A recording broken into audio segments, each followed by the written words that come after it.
Okay, so the next separation technique is chromatography. Chromatography जो word है, ठीक है, वो बना है क्रोमा वर्ड से. क्रोमा का मतलब होता है कलर, ठीक है. क्योंकि ये टेक्निक सबसे पहले कलर्ड कंपोनेंट्स को सेपरेट करने के लिए यूज़ हुई थी. जो प्लांट के अंदर, लीव्स के अंदर कलर्ड कंपोनेंट्स होते हैं जैसे कि क्लोरोफिल एक्सेट्रा, तो उसको सेपरेट करने के लिए यूज़ हुई थी. इसलिए इस टेक्निक का नाम पड़ा है क्रोमैटोग्राफी, ठीक है. सो क्रोमैटोग्राफी इज़, कैसे आप याद करेंगे, डेफिनेशन, प्रॉपर डेफिनेशन जो आपको लिख कर आनी है, इसकी प्रॉपर प्रिंसिपल जो आपको लिख कर आना है. It's something like this, that chromatography is the technique used for the separation of those solutes that dissolve in the same solvent but their solubilities are different. इसका मतलब क्या हुआ कि दो या तीन से ज़्यादा सोल्यूट्स हैं, दो या दो से ज़्यादा सोल्यूट्स हैं, ठीक है, एक सोल्यूशन के अंदर, एक कंपोनेंट के अंदर, सॉल्वेंट के अंदर, बट उनकी सॉल्युबिलिटीज़ डिफरेंट है. यानी कि कोई ज़्यादा सोल्यूबल है तो कोई कम सोल्यूबल है, ठीक है. तो let's talk about it now. Chromatography करने के लिए हम क्या लेंगे? We will take a spot of ink, ठीक है. अब ये आपकी रेड इंक भी हो सकती है, ब्लैक इंक भी हो सकती है, blue, green, whatever colour ink you have, वो आप लेंगे, ठीक है. अब हमें इस एक्सपेरिमेंट को करने के बाद पता चलता है कि एक सिंगल कलर की जो इंक होती है वो सिंगल तरीके के कंपोनेंट से नहीं बनती. हमें यूजुअली ऐसा लगता है दैट ग्रीन कलर की इंक है तो उसके अंदर ग्रीन कलर का कंपोनेंट होगा खाली, right, but it is not true, ठीक है. हमने देखा कि रेड कलर की इंक में 3 अलग अलग कलर्स के कंपोनेंट होते हैं, ठीक है. तो सिमिलरली हमने यहाँ पर क्या लिया है, we have taken a spot of ink, ठीक है, ऑन अ फिल्टर पेपर, ठीक है. ये जो फिल्टर पेपर होता है, it's a special filter paper called as Whatman filter paper, ठीक है. उसी पर हम क्रोमैटोग्राफी का एक्सपेरिमेंट करते हैं. तो इसके अंदर हमने क्या किया है, फर्स्ट ऑफ ऑल आप एक रेक्टेंगुलर फिल्टर पेपर की स्ट्रिप काटेंगे. उसके ऊपर आप 1 या 2 सेंटीमीटर के जो है डिस्टेंस लेकर, ठीक है, फिर उसके बाद आप इसके अंदर क्या करेंगे, जैसे फॉर एग्जांपल हमने यहाँ पे ना 2 सेंटीमीटर का डिस्टेंस लिया है यहाँ पर, ठीक है. तो हमें ये 2 सेंटीमीटर का जो डिस्टेंस लिया है, यहाँ पर हमने क्या लगा दिया, एक लाइन खींच दी और बीच में, बिल्कुल बीच में लाइन के we have taken a spot of ink.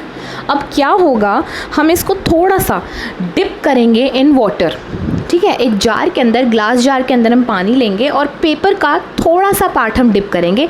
ध्यान हमें ये रखना है कि जो स्पॉट ऑफ इंक हमने लिया है वो पानी के अंदर डिप नहीं होना चाहिए, ठीक है. Now what we will see, जब भी हम किसी भी पेपर को पानी के अंदर रखते हैं तो हमने एक चीज़ नोटिस करते हैं कि पानी जो है राइज करता है उसके अंदर, है ना.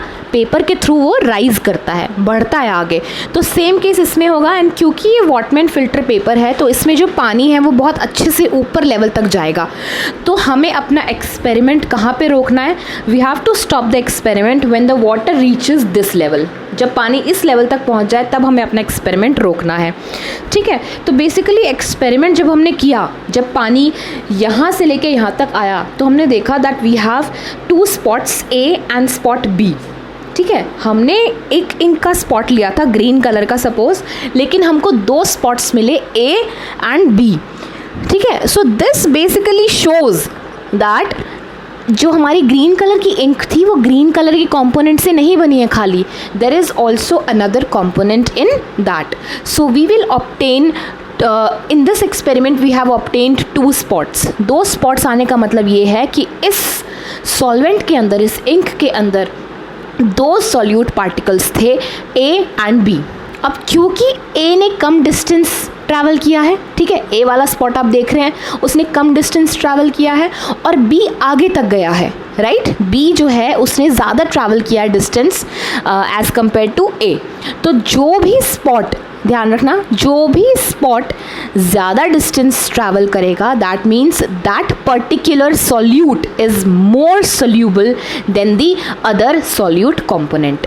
तो अगर हम कंपेयर करें B और A में से, दोनों सॉल्यूट्स हैं, दोनों ही जो है सेम सॉल्वेंट में डिज़ोल्व हो सकते हैं. लेकिन अगर मैं कंपेयर करूं, ठीक है, कि किसकी सॉल्युबिलिटी ज़्यादा है और किसकी कम है, तो हम नोटिस करेंगे that B is more soluble than A, ठीक है। So this is basically the result of this experiment. तो हमें इससे क्या क्या चीज़ें पता चलती हैं? एक तो सेपरेशन हो जाता है डिफरेंट सल्यूट्स का। अगर एक सिंगल सॉल्वेंट के अंदर 2 या 2 से ज़्यादा सल्यूट्स हैं तो वो डिफ्रेंशिएट हो सकते हैं, सेपरेट हो सकते हैं using the technique of chromatography. दूसरा, हमें ये भी पता चल जाता है कि आउट ऑफ द 2, 3, 4 सल्यूट्स, जितने भी मतलब सल्यूट्स प्रेजेंट है किसी भी सॉल्वेंट में, उसमें से ज़्यादा सोल्यूबल कौन सा है और कम सोल्यूबल कौन सा है। तो जो ज़्यादा डिस्टेंस ट्रैवल करेगा ऑन द क्रोमेटोग्राफी पेपर, ठीक है, वो ज़्यादा सोल्यूबल होगा, और जो कम डिस्टेंस ट्रैवल करेगा, जैसे कि इस फिगर में ए ने कम डिस्टेंस ट्रैवल किया है, so A will be less soluble than B. ठीक है।